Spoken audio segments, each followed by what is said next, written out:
под Киевом там были уже рвы, как бы уже подготовленные, были блокпосты, заехали в Киев, сразу же сирена.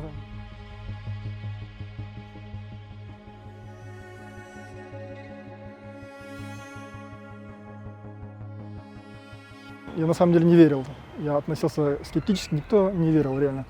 Кто мог бы подумать, что в здравом уме человек может начать войну, да?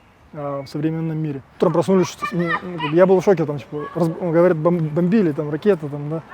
Потом я сразу открыл новости, чаты, там реально, там, ну, как бы увидел то, что там, типа, было. Вот. И мы остались там пока переждать. Мы думали, что это закончится где-то там за неделю, может быть, какое-то обострение там, да. Ну, ждали, но не дождались ничего там.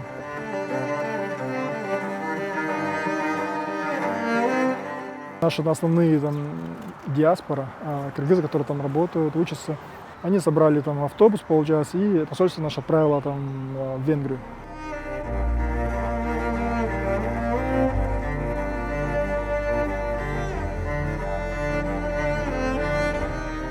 Те поезда были закрыты, никто не думал, что кто-то будет. Начали стучать, только тогда уже открыли поезда, там они сели, и мы поехали там дальше, вот в Киев. А когда уже подъезжали в Киев, как бы немножко было тревожно, потому что мы по средствам массовой информации получали данные, что там война, там, да, вот это все. И Как минимум обстрелы. да, обстрелы там, да. Ну, короче, вот под Киевом там были уже рвы, как бы уже подготовленные, были блокпосты, заехали в Киев, сразу же сирена.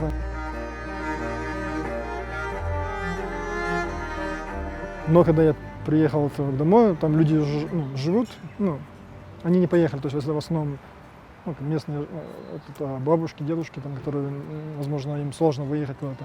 Удары там попали, там, получается, в высоту, которая находилась возле моей работы, то есть это где-то 500 метров от удара, ракетный удар, который самый известный, который вот, прямое попадание, это именно вот возле моей работы было.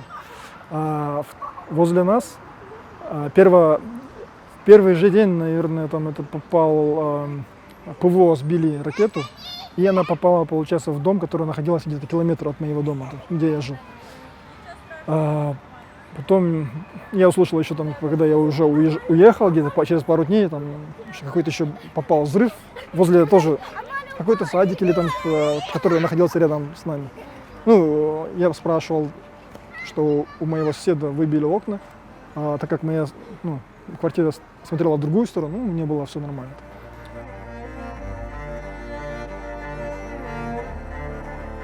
Я добирался с Киева во Львов 12 часов и стоя. То есть там, кроме меня, было очень много людей, которые тоже стояли.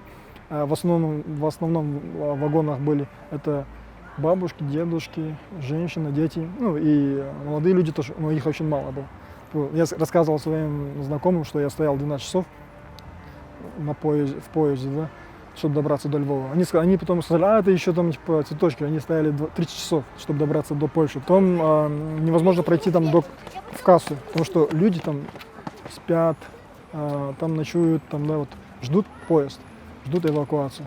Это Львов получился такой центр, где там все поезда приезжают, и оттуда там, наверное, отправляются эвакуационные поезды в другие страны. Вот я в свою очередь там подумал, что не буду там на поезде, и я решил там пешком. То есть сначала там на автобусе добрался до границы Венгрии, а потом пешком где-то километр, и уже там я был возле границы. Там, по-моему, поселок Вылок называется, и через него там я пешком прошел.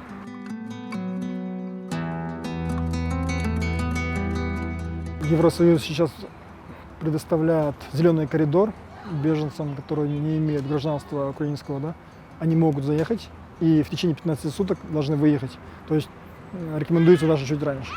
То есть не затягивать, да.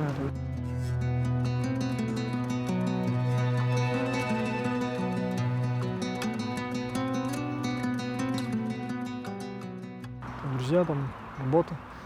Будем поднимать Украину. Вот. Я живу в две страны, получается. Я люблю и Кыргызстан, и Украину. Мне хочется вносить вклад и в Кыргызстан, и в Украину. То есть, Украина уже там, типа, я 16 лет там живу, как бы часть, ну, частичка моя там, типа, тоже в Украине. Я там.